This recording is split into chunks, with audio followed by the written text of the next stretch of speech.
ውድ ጠለስ ሚዲያ ቤተሰቦችና ታዳሚዎች ሰላም ጤና ይስጠለን። ይህ በጠለስ ሚዲያ ባሳየ ደርቤ የሚቀርበው የዘወትር ፕሮግራማችን ነው። እናም በዛሬው ዝግጅታችን ልዩ ልዩ ጉዳዮችን፣ ወቅታዊ መረጃዎችን እና ዕለታዊ አጀንዳዎችን በተመለከተ ያዘጋጀነውን ፕሮግራም ወደ እናንተ የምናደርስ ይሆናል። የሙስሊም ወገኖቻችን እንኳን ለአረፋ በዓል በሰላም አደረሳችሁ ማለት እንወዳለን። ሌሎች የጠለስ ሚዲያ ቤተሰቦች ደግሞ ጠለስ ሚዲያን ሰብስክራይብ በማድረግ ሜምበር በመሆን ስቲከሮችን በማበርከት ብሎም ዝግጅታችንን ላይክ፣ ሸር እያደረጋችሁ ለሌሎች በማጋራት እስከ ፕሮግራማችን ፍጻሜ ድረስ አብራችሁ ትቆዩ ዘንድ በአክብሮት እንጋብዛለን።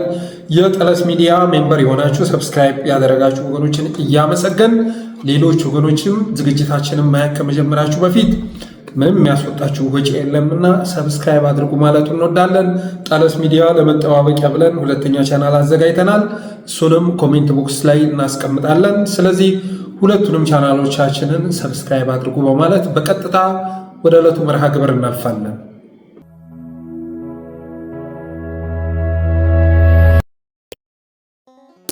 የመጀመሪያ ርዕሳችን እንግዲህ ዘመቻ ደለሎ ወይም አልፋሽጋን በተመለከተ የደረሰን መረጃ ወደ እናንተ የምናደርስ ይሆናል። ዘመቻ ደለሎ ወይም አልፋሽጋ በጎንደር ምድር እየተቀጣጠለ መሆኑን የሚገልጽ መረጃዎች ደርሰውናል።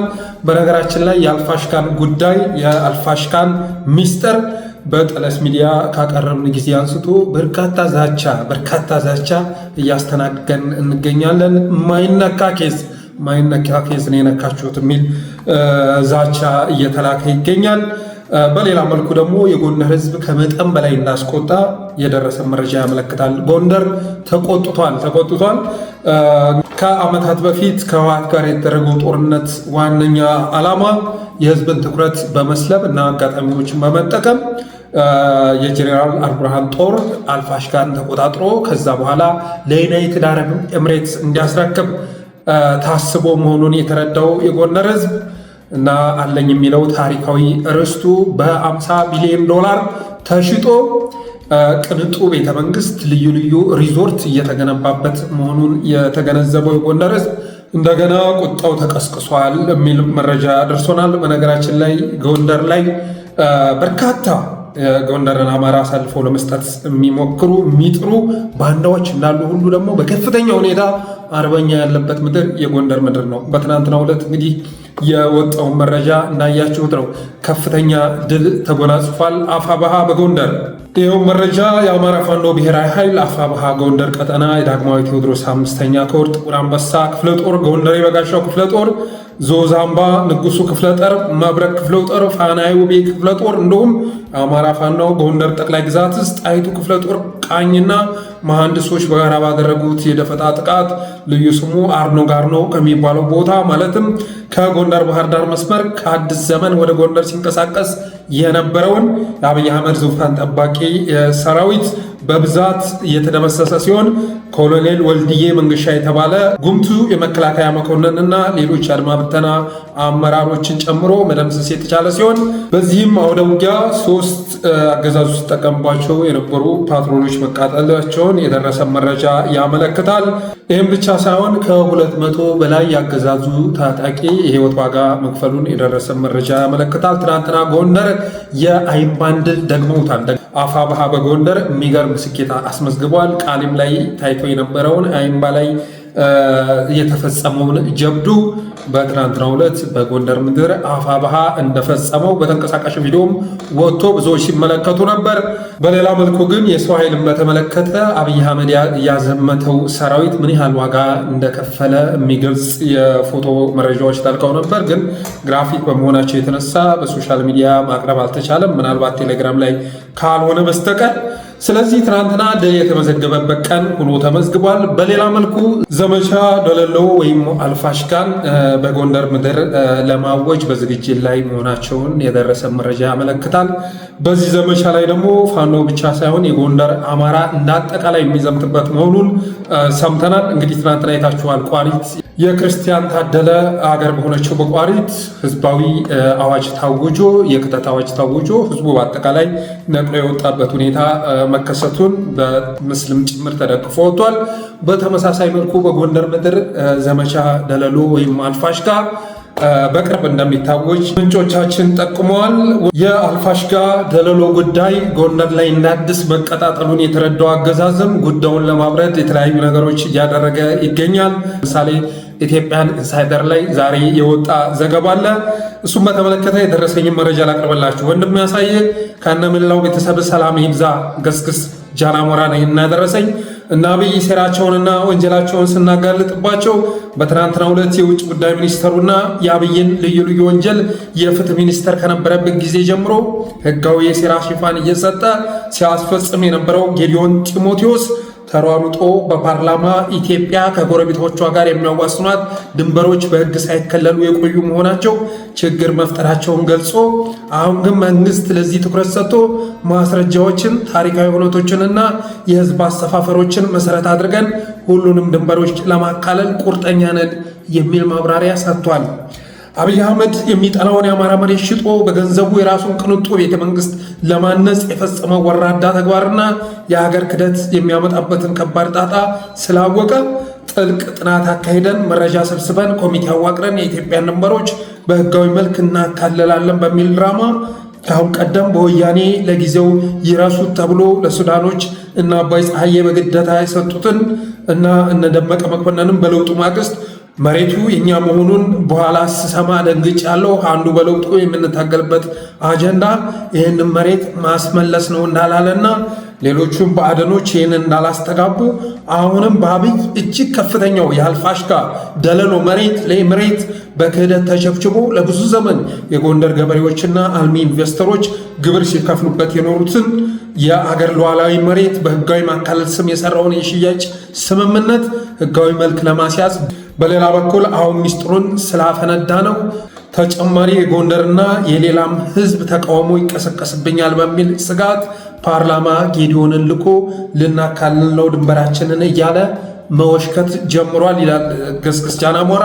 እንደነገርኩህ በጎንደር ዘመቻ ደለሎ አልፋሽጋ ሊታወጅ መሆኑን አገዛዙ ከሰማ ጊዜ አንስቶ ጉዳዩን ለማድበስበስ ከፍተኛ ጥረት እያደረገ ነው ይላል ገስግስ ጃናሞራ። የላከልን መረጃ ኢትዮጵያን ኢንሳይደር ምን የሚል አውጥቷል። ኢትዮጵያ ከጎረቤት ሀገራት ጋር የምትዋሰንባቸውን በሺህ ኪሎ ሜትር የሚቆጠር ድንበርን የማካለል ስራ ተቋማዊ ቅርጽ ሰጥቶ ለማከናወን በዝግጅት ላይ መሆኗን የውጭ ጉዳይ ሚኒስትር ዶክተር ጌዲዮን ጢሞቴዎስ አስታወቀ ይላል የኢትዮጵያን ኢንሳይደር ዘገባ። ሀገሪቱ ካላት ድንበር በአግባቡ የተሰመረና የተለየው ከ50 በመቶ በታች መሆኑን ሚኒስተሩ ተናግረዋል። የድንበር ማካለል ጉዳይ የተነሳው ዛሬ ሐሙስ ግንቦት 28 2017 ዓ.ም ትናንት ማለት ነው በተካሄደው የህዝብ ተወካዮች ምክር ቤት መደበኛ ስብሰባ ላይ ነው። በዚህ ስብሰባ ላይ የውጭ ጉዳዮችን የተመለከቱ የተለያዩ ጥያቄዎች በአምስቱ የፓርላማ አባላት ቀርበዋል ይላል ኢትዮጵያን ኢንሳይደር ያወጣው መረጃ። እንግዲህ ድንበር ማካለል በሚል ሰበብ አብይ አህመድ ለጊዜው የህዝብን ቁጣ ለማብረድ ነው ይህን አጀንዳ ያመጣው። ኋላ ላይ ግን ድንበር ማካለል በሚል ምክንያት አልፋሽጋን ደልሎ ወደ ሱዳን ሊከልል ማሰቡን የደረሰ መረጃ ያመለክታል። ስለዚህ ጎንደር ከወልቃይት ባልተናነሰ መልኩ የአልፋሽጋን ጉዳይ ትኩረት ልትሰጡት ይገባል። የጎንደር አማራ ብቻ አይደለም፣ መላው አማራ ትኩረት ሊሰጠ ይገባል። 50 ቢሊዮን ዶላር ነው የተሸጠው የአማራ ታሪካዊ ግዛት የሆነው ደለሎ አልፋሽጋ ለቤተ መንግስት ግንባታ፣ ለሪዞርት፣ ለነሃላላ፣ ለነጎርጎራ እና ለመሳሰሉት እና ለቅንጦ ቤተ መንግስት 50 ቢሊዮን ዶላር ነው የተሸጠው። ይህ ከታማኝ ምንጭ የደረሰን መረጃ ነው። እኔ በሶሻል ሚዲያ እንግዲህ ወደ 7 ዓመት አካባቢ ስቆይ የአክቲቪዝም ስራ የሚዲያ ስራም እየሰራሁኝ እንደ አልፋሽጋ ኬዝ ከፍተኛ የሆነ ዛቻ ያመጣብኝ ኬዝ አጋጥሞኝ አያውቅም። እውነቴን ነው የምነግራችሁ ማለት ነው። በጣም አደገኛ የሆነ ዛቻ ነው የተላከው። ግን ዛቻ ፈርተን ደግሞ የአማራ ታሪካዊ ግዛት እንደዚህ ተድበስብሶ ለውጭ ኃይሎች ሲሸጥ የምንመለከትበት ሁኔታ ሊኖር አይችልም። እንደውም ይሄን አጀንዳ ወደ ሚዲያ ካመጣነው ጊዜ አንስቶ ፋኖ አፋብሃ በጎንደር ወደውኑ አጀንዳውን ተረክቦ ዘመቻ ደለሎ አልፋሽጋ በሚል ስያሜ አዲስ መጠነ ሰፊ ዘመቻ ለማወጅ በዝግጅት ላይ እንደሚገኝ ሰምተናል። ይህ ዘመቻ ግን በጎንደር ብቻ ሳይሆን በመላው አማራ መሆን አለበት የሚል አስተያየትም ደርሶናል። አሳየ ውድ ወንድሜ፣ እንደምታየው እና አብይ እጅግ ከፍተኛ የሆነ ዘመቻ ጎንደር ላይ ከፍተዋል። ጎንደርን ከትግሩ ለመነጠል ለምሳሌ የኦሮሞ ማንነት ያለውና ከሁሉም የባዕደን ተወላጆች በቁጥር 1 ደረጃ አማራን አጥብቆ የሚጠላውና ቀደም ባሉት ጊዜያት ወገኖቻችንን ዕለት በዕለት እና ሽመልስ ባደራጇቸው ነፍሰ ገዳይ ስኳዶች በኦሮሞ ልዩ ኃይል በጭካኔ ወለጋ ላይ ሲታረዱ እኛ ለዓለም አቀፍ ድርጅቶችና የመብት ተሟጋቾች ጩኸታችንን ስናሰማና ሌላውም አማራ ግድያውን አውግዞ ተቃውሞውን ሲያቀርብ ለኦሮሞ ዘመዶቹ ለምን ስማቸው ተነሳ እንዴት ስተወቀሱ በሚል ተቆርቁሮ እኛን ያናደደ የመሰለው ገዳዮቹን እነ ሽመልስ አብዲሳ ባህር ዳር ድረስ እየጋበሰ ጽንፈኞች ራሳቸው አማራውን እየገደሉ ኦሮሞንና አማራን ለማጋጨት የሚሸርቡት ሴራ ነው በሚል መርዛማ ንግግር በቁስላችን ላይ እንጨት እየሰደደ በልዩ ማስተንግዳው ካባ ይሸልም ነበር። እነ ተመስገን ጥሩነህ እና አገኘሁ ተሻገር ማለት ነው። ይህ ከባዕዳኖች እጅግ የከፋው መርዘኛ ግለሰብ በቤኒሻንጉል ሄዶ ፋኖ እንዳይወራችሁ ራሳችሁን ጠብቁ በማለት የተናገረ እልም ያለ የህዝባችን ጠላት ሲሆን ትናንት ደግሞ ከሌሎች ባንዳ የጎንደር አካባቢ ባዕዳን ጓዶቹና ከአበባው ጋር ጎንደር ዘልቆ የተናገረው እጅግ ዘግናኝ መርዛማ ንግግር የሚረሳ አይደለም። ሌሎች ጎንደርን የሚፈልጉት ክብሪት ሆኖ ነዶ እሳት አቀጣጥሎላቸው ራሱን እንዲያጠፋ ብቻ ነው። ጎንደር ሲጠፋ ዞር ብለው አያዩትም። ታዲያ ከጽንፈኛው ጋር ጎንደሬው ህብረት ምን ያደርግለታል?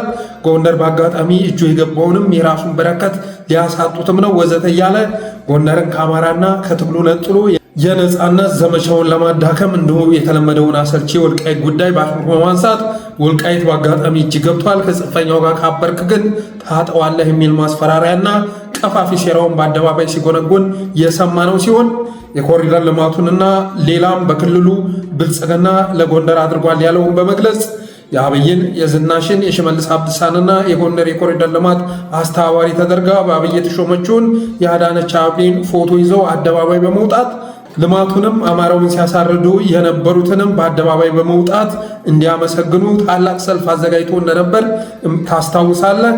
ይህ ልዩ ልዩ ፌስታና ፌስቲቫል ይደረግበታል የተባለው ዝግጅት ነው ፋኖ ጥቃት በመክፈት ለጊዜው ያስተጓጎለባቸው ትናንት በከፈተው ዘመቻ ማለት ነው ይላል ከጎንደር የደረሰ መረጃ።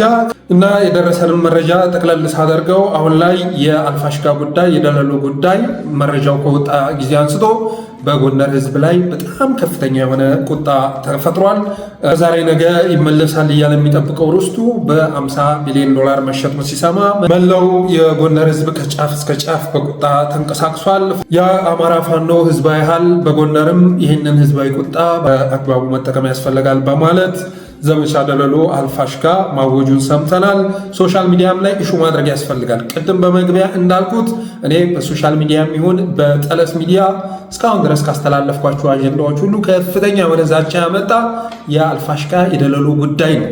በሚገርም ሁኔታ ደግሞ ዝቅተኛ ቪው ያገኘው ደግሞ ይሄ ጉዳይ ነው እና አንዳንድ ጊዜ ትኩረት መስጠት ላለብን ነገር ትኩረት መስጠት ይገባናል። የአልፋሽጋን የደለሎ ጉዳይ በሶሻል ሚዲያ በቴክስትም በተለያዩ አማራጮችም ማሰራጨት ያስፈልጋል። ለህዝብ ግንዛቤ መፍጠር ያስፈልጋል። ህወሓት ጋር ወደ ጦርነት አስገብቶ አብይ አህመድ የወልቃይት አጀንዳን ሰጥቶ አዲስ አበባን ቆረጣጥሞ ከመብላት ባለፈ አልፋሽጋ ላይ ደግሞ የአልቡርሃን ጦር እንዲገባ አድርጎ 50 ቢሊዮን ዶላር ርስታችንን ሽጧል። ስለዚህ ከዚህ በላይ የሚበልጥ አጀንዳ ሊኖርብን አይገባም።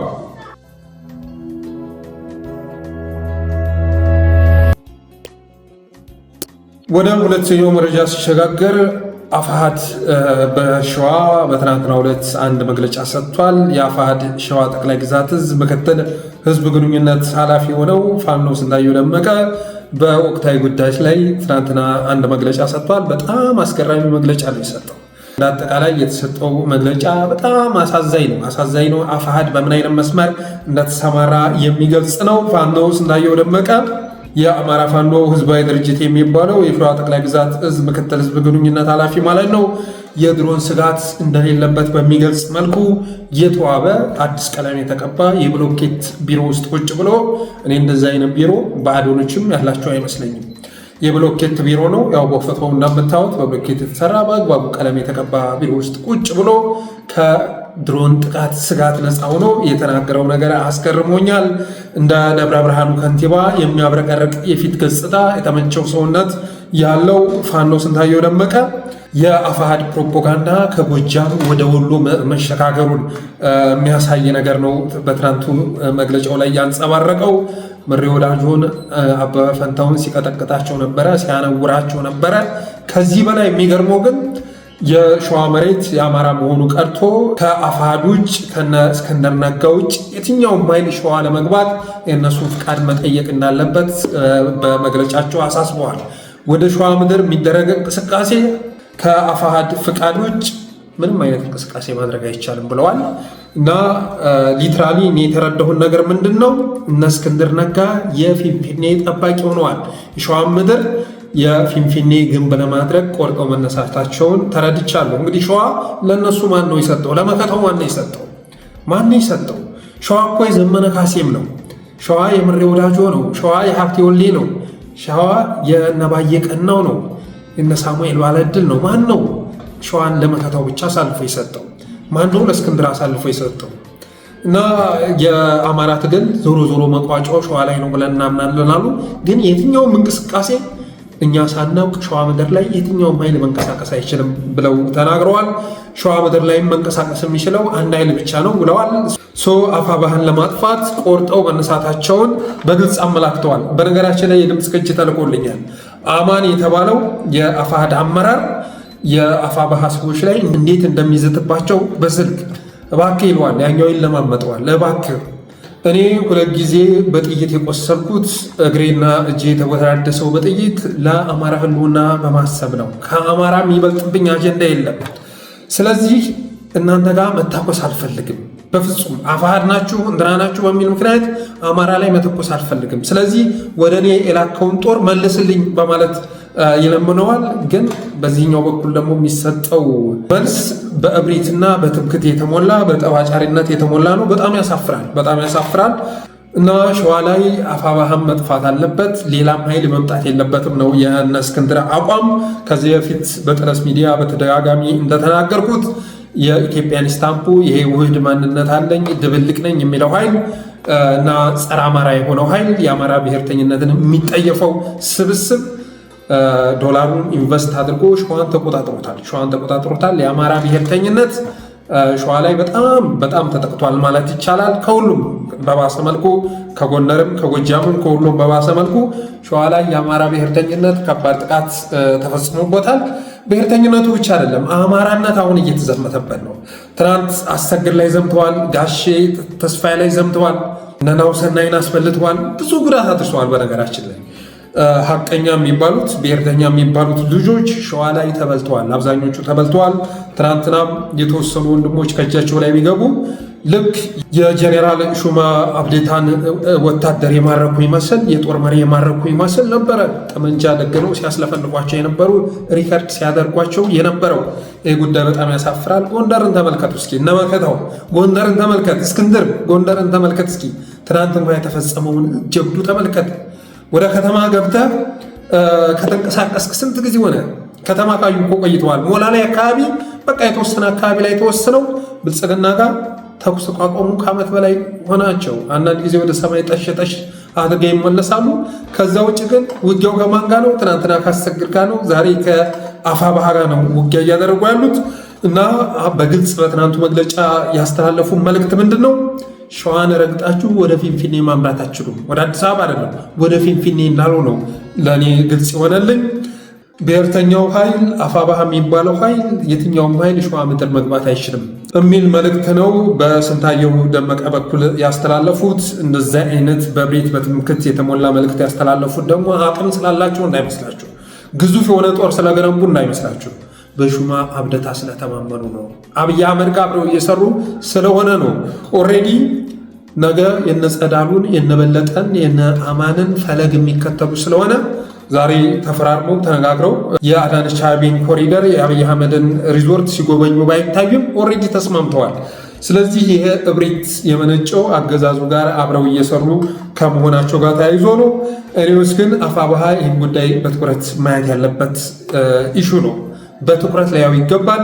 ትናንትና የጎጃም ወንድሞቻችን ላይ ተገቢነት የሌለው ቃል ሲወረውሩ ነበር፣ ከሸዋ አካባቢ ማለት ነው። በሰፊው የእስክንድር ነጋ ቲም ጎጃም ላይ ዘመቻ ሲከፍት ነበር። ዛሬ ደግሞ እነ አበበ ፈንታው እነ ምሬ ወዳጆ ላይ ሆኗል ዘመቻው። ይህ ሁሉ ዘመቻ ግን ብልጽግና ጋር አብሮ ከመስራት የሚቀዳ ነው። ለምሳሌ አሁን እነ ደረጀ በላይ እኮ ከአፋሕድ እኮ ወጥተዋል እኮ ኦልሬዲ እነ ሀብቴ ወልዴ ጋር ንግግር ጀምረዋል አብረው ለመስራት በዝግጅት ላይ ናቸው። ምናልባት ዘመቻ ደሎሎ፣ ዘመቻ አልፋሽጋ በጋራ የሚያካሄዱት ዘመቻ ነው ብዬ አምናለሁኝ። ስለዚህ የጎንደሩ ኃይል ከአፋሕድ ወጥቷል። ኮሎኔል ፈንታው አሁን አፋብኃን ተቀላቅሏል ማለት ባይቻልም አፋሕድ ጋር አብሮ እየሰራ ነው ብሎ መናገር ከባድ ነው። ስለዚህ እነ እስክንድር ነጋ ተነጥለው የተወሰነ ክፍለ ጦር ብቻ ይዘው ነው የተቀመጡት። ያን ክፍለ ጦር ይዘው ደግሞ ያላቸውን ኃይል ይዘው 4 ኪሎ ቀርቶ ደብረ ብርሃን መግባት እንደማይችሉ ያውቁታል። ግን ዓላማቸው 4 ኪሎ መግባት አይደለም፣ ደብረ ብርሃንን መቆጣጠር አይደለም። አሁን በግልጽ ከመግለጫቸው እየተረዳን ያለ ነው። ዓላማቸው ፋኖ ደብረ ብርሃንን እንዳይቆጣጠር ማድረግ ነው። ፋኖ ወደ 4 ኪሎ ወደ አዲስ አበባ እንዳያልፍ ማድረግ ነው። እቅዳቸው ይሄ ነው። አፋብኃ ይህን ጉዳይ በትኩረት ይዞ ሊነጋገርበት ይገባል።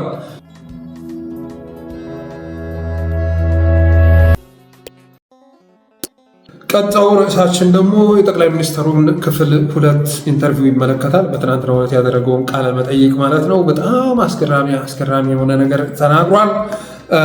በኢትዮጵያ ደረጃ ያለውን ለውጥ ብሎ መጥራት ይከብዳል አለ ጠቅላይ ሚኒስትሩ ትናንትና። እንደ አይምሮው እንደታወቀ ሰው አይኑን ቡዝዝ አድርጎ የከንፈሩ እንቅስቃሴም እንደምታዩት በጣም አስፈሪ ነበር። የአይኑ ሁኔታ አስፈሪ ነበረ እና በኢትዮጵያ ደረጃ ያለው ለውጥ ሳይሆን ተአምር ነው። እድገት አይደለም ያለው፣ ሚራክል ነው በኢትዮጵያ እየተፈጠረ ያለው። ስለዚህ የኢትዮጵያ ሕዝብ ይህንን አይኑን ገልጦ መመልከት ይገባዋል፣ ለውጡን መቀበል ይገባዋል በማለት ሲናገር ነበር። እስኪ ቀንጨብ አድርገን ሰምተነው እንመለስ። እድገት አለ ወይ ያለ እንደሆነ እውነቱን ለመናገር የኢትዮጵያ ሕዝብ አይኑ እንዲገለጥ ልቦናው እንዲከፈት ያገኘውን መልካም እድል ያገኘውን የተከፈተ ብርሃን በማስተዋል እንዲጠቀምበት ከከፍተኛ ማሳሰቢያም ጭምር ነው። አሁን ማነሳውን ሐሳብ ማነሳው ኢትዮጵያ ውስጥ እድገት ሳይሆን ሚራክል ነው ያለው። ኢትዮጵያ ውስጥ ለውጥ ሳይሆን እኛ ለውጥ ልናመጣ ያሰብን ሰዎች ካሰብነው ፍጥነትና ጥራት በላይ ነው ለውጥ እየመጣ ያለው። ይሄን እድገት በተገለጠ አይን ማየት ካልቻል፣ መጠበቅ ካልቻል፣ መደገፍ ካልቻል አደገኛ ጣጣና መከራ ሊያመጣብን ይችላል። እንደሰማችሁት ነው እንግዲህ በከፍተኛ ማሳሰቢያ ጋር ማሳሰብ እወዳለሁ እና ይህንን ለውጥ መቀበል ካልቻላችሁ ደግሞ ለውጡ መጥቷል፣ ለውጥ መምጣቱን ማመን ካልቻላችሁ ደግሞ አደጋ፣ ከፍተኛ የሆነ አደጋ ይዞ ሊመጣ ይችላል ነው የሚለው አብይ አህመድ። እና 2 መልእክት ነው ያስተላለፈው። በእርግጥ ሰውየውን ስትመለከቱ ንግግሩን ራሱ ሳታዳምጡ የአይኑን እንቅስቃሴ የከንፈሩን እንቅስቃሴ በመመልከት አይኑን በማየት ሰውየው አሁን የአይምሮ አጋጥሞታል ወይ ብላችሁ እንድትጠይቁ የሚያደርጉ ነገሮች አሉ። ግን ያስተላለፈው መልእክት 2 ነው። አንደኛ ለውጥ መጥቷል፣ ለውጥ ሳይሆን ሚራክል ተከስቷል። ስለዚህ ይህንም ሚራክል የኢትዮጵያ ሕዝብ አምኖ የማይቀበል ከሆነ ደግሞ ዛሬ የገነባሁትን ነገር በሙሉ አፈራርሰዋለሁ ነው የሚለው። አገሪቱን አፈርሳታለሁ የሚል መልእክት ነው ያስተላለፈው። ኢትዮጵያ በታሪኳ አይታ የማታውቀውን ለውጥ አምጥቼላታለሁ እና ይህንን ለውጥ ይህንን ሚራክል ደግሞ አሜን ብላ የማትቀበል ከሆነ ግን አደጋ ያጋጥመሃል። የኢትዮጵያ ሕዝብ ታላቋን ኦሮሚያ ገነባለሁ ነው እያለ ያለ። የመጣልህን ተአምር አሜን ብለህ የማትቀበል ከሆነ አፈርሳለሁኝ፣ እጨፈጭፋለሁ ነው መልእክቱ የአብይ አህመድ። ይህም ብቻ ብሎም አላበቃም። ከአዲስ አበባ 5 ኪሎ ሜትር ወጣ ብትል ለውጥን ፊት ለፊት ቁጭ ብሎ ታገኘዋለህ በማለት ሲናገር ትሰሙታላችሁ። 5 ኪሎ ሜትር ከአዲስ አበባ ብትወጣ ለውጥ ተቀጣጥሎ ይጠብቅሃል በማለት ይናገራል። ድህነትን እየተበቀልነው ነው፣ ድህነትን እንዳሁን አድርገን እየተበቀልነው ነው ብሎ ሲናገር ትሰሙታላችሁ። ከአዲስ አበባ 5 ኪሎ ሜትር ብትወጡ ግን የምታገኙት ለውጥ ሳይሆን አጋሽ ነው ቁጭ ብሎ የሚጠብቃችሁ። ቢቢሲ ትናንት ያወጣውን ዘገባ አይታችኋል አይደለ? የአገር አቋራጭ አውቶቡስ አሽከርካሪዎች ከአዲስ አበባ ጎጃም መስመር ሄድ ስባል በቃ የሚታየኝ መንገድ ላይ አጋች ነው፣ ፎቶዬን ይዘው ቤተሰቦቼ እንደዚህ አባታችን ታግቶብን ማስለቀቂያ እያሉ ሲለምኑ ነው የሚታየኝ በማለት ለቢቢሲ ትናንት አንዱ ሹፌር ሲናገር ነበር። እና ከአዲስ አበባ 5 ኪሎ ሜትር ወጣ ስትሉ እገታ ቢሆን የሚጠብቃችሁ፣ አብይ አህመድ ግን ተአምር ይጠብቃችኋል ይላችኋል። ተአምር ነው የሚጠብቃችሁ፣ ለውጥ ነው የሚጠብቃችሁ በማለት ይናገራል። ድህነትን ተበቅለነዋል በማለት ጭራሽ ኢትዮጵያውያን ኑሮ ከእጅ ወደ አፍ የነበረ ኑሮ ዛሬ ላይ አቶ 20-30 ሚሊዮን ህዝብ በረሃብ እየተንገበገበ ባለበት ሁኔታ የኢትዮጵያውያን ኑሮ እየተንኮታኮተ ባለበት ሁኔታ እሱ ራሱ ስለ ደሞዝ 1000 ብር የነበራቸውን 4000 ብር አድርገናል ይላል። 4000 ብር አድርገናል። አዲስ አበባ ላይ እኮ በ4000 ብር የሚከራይ ቤት ማግኘት እኮ በታሪክ አይቻልም። እንደውም ሚራክል ሊባል የሚችለው የኢትዮጵያ ህዝብ እየኖርበት ያለው መንገድ ገቢው በጣም ኢምንት ነው፣ ኑሮ በጣም ሀይ ነው። ግን በዛ ገቢ እንዲህ ሰርቫይቭ ማድረግ ቻለ ብላችሁ ስታስቡ የሚመጣላችሁ መልስ ሚራክል ነው። በቃ የፈጣሪ ተአምር ካልሆነ በስተቀር መኖር አይቻልም። አብይ አህመድ ግን በነ አይኖራንድ በነ ዳዊት ድሪምስ በነ ዶክተር አቡሽ ሎ ኦፍ አትራክሽን የሚመራ መሪ በመሆኑ የተነሳ አይታችኋል አይደለ? የዳዊት ድሪምስን ጉባኤ ተሳትፋችሁ ታውቃላችሁ ወይ? ደግሞ ሲተላለፍ አይታችሁ ታውቃላችሁ? እኔ ድንቅ ነኝ ትላለህ ማለት ነው።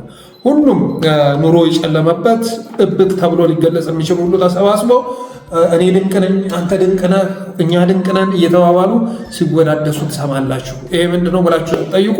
ሎ ኦፍ አትራክሽን ነው። ድንቅ ሰው ለመሆን ድንቅ ነኝ ብላችሁ ማሰብ አለባችሁ። ሀብታም ሰው ለመሆን ባለጸጋ ነኝ የሚል ስሜት ውስጣችሁ መፈጠር መቻል አለበት የሚል እናንተን በምናብ በህልም እንድትማልሉ በማድረግ እነሱ ግን ኪሳቸውን የሚሞሉበት አስተሳሰብ ነው። አብይ አህመድ ኢትዮጵያን የሚመራው በዛ አስተሳሰብ ነው። በሎ ኦፍ አትራክሽን ነው የሚመራው። ትናንትና ጠቅላይ ሚኒስተር ሆናለሁ እያለ እየተመኘ በአጋጣሚ ተሳካለት። ሎ ኦፍ አትራክሽን እኔ አይሰራም የሚል አመለካከት የለኝም። በመጽሐፍ ቅዱስም አንኳኩ ይከፈትላችኋል፣ ጠይቁ ይመለስላችኋል ይላል። ሎ ኦፍ አትራክሽን በአንዳንድ ነገሮች ግላዊ በሆኑ ነገሮች ሊሰራ ይችላል። ጠቅላይ ሚኒስተር የሆነ ሰው ግን በሎ ኦፍ አትራክሽን ሀገር ሊያስተዳድር አይችልም። በሎ ኦፍ አትራክሽን 120 ሚሊዮን ህዝብ ልታስተዳድር አይችልም። በሎ ኦፍ አትራክሽን ሰላምን ልፈጥሮ አይችልም። በሎ ኦፍ አትራክሽን እርገን ልታመጣ የዕለት ጉርስ የሚፈልገውን 20 ሚሊዮን ህዝብ ምግብ ልታበላው አትችልም። እና ነገሮች የተበላሹት እዚህ ላይ ነው። ጠቅላይ ሚኒስተሩ ስበት ህግ ጠቅላይ ሚኒስተር መሆን የቻለ ከዛ በኋላ ግን በስበት ህግ በመጠቀም ኢትዮጵያ ውስጥ ታምር ተከስቷል ይላችኋል። በቃ እና እንደዛ ብሎ ሲናገር ለውጥ መምጣቱን ተረድቶ አይደለም እንደዛ የሚላችሁ፣ አለ ብሎ ስለሚያምን አይደለም። አትራክት እያደረገው ነው። በሚዲያ ቀርቦ አትራክት እያደረገው ነው። ኔጌቲቭ ኤነርጂ በፍጹም ራዲየት ማድረግ አያስፈልግም። ይሄ ፕሮስፐሪቲ አስተሳሰብ ነው። ኔጌቲቭ ኤነርጂ ራዲየት ማድረግ ፖዚቲቭ ኤነርጂ ነው መርጨት ያለብህ የሚል አመለካከት አላቸው። ስለዚህ የፈለገ አደጋ ቢከሰት እንኳን ስለ ጸጋ ነው ማውራት ያለብህ እና አብይ አህመድም እያደረገ ያለው ይሄንን ነው። እኔ አሁን ግን የጤናው ሁኔታ ራሱ እያሳሰበኝ መጥቷል ሆነን ለመናገር። በዚህ ኢንተርቪው ላይ የአይኑን ሁኔታ ስመለከት፣ የከንፈሩን እንቅስቃሴ ስመለከት፣ የአስተሳሰብ ዝቅታውን ስመለከት በጣም ወርዷል እኮ። ትልልቅ ነገሮች ሊወሩ ይገባ ነበር። ትልልቅ ነገሮች አይታችኋል። በኢቢሲ የተመለከተውን ሰው ራሱ ኢቨን እኮ አበል የሚከፈለው የሳይበር አርሚ የአብይን ንግግር እኮ እየተመለከተ አይደለም። 400 ምናምን ሰው አይቶታ ያላችሁ ከ7 ሰዓት ከ8 ሰዓት በፊት የተለጠፈ ቪዲዮ 1000 ቪው አላገኘም ኢቢሲ ላይ እንደምታውቁ። እና ካድሬው ራሱ አብይን ለመመልከት ፈቃደኛ አይደለም። በቃ ሰልችቶታል። አንድ መንግስት ነኝ የሚል ጠቅላይ ሚኒስተር ነኝ የሚል አካል ግን ከብዙ ጊዜ በኋላ ወደ ሚዲያ ሲመጣ ህዝብ በትኩረት ሊከታተለው ይገባ ነበር። ግን ህዝቡ አብይ ተስፋ ስለቆረጠ ቁም ነገር ሊያወራ አይችልም፣ የበለጠ የጨጓራ በሽታ ነው የሚፈጥርበት ንግግሩ ብሎ በማሰቡ የተነሳ ይሄው ጠቅላይ ሚኒስትሩ ከስንት ጊዜ በኋላ እንኳ ወጥቶ በፓርት 1 ፓርት 2 እያለ ቃለ መጠይቅ ቢያደርግም ተመልካች ሊያገኝ አልቻለም ማለት እወዳለሁ። በተረፈ አብራችሁ ስለቆያችሁ አመሰግናለሁ። የጠለስ ሚዲያ ሜምበርና ሰብስክራይበር በመሆን ሁለተኛ ቻናላችንን ሰብስክራይብ በማድረግ ስቲከሮችን በማበርከት ብሎም ዝግጅታችንን ላይክ፣ ሼር እያደረጋችሁ ለሌሎች በማጋራት ጠለስ ሚዲያን አበረታቱ እላለሁ። አመሰግናለሁ።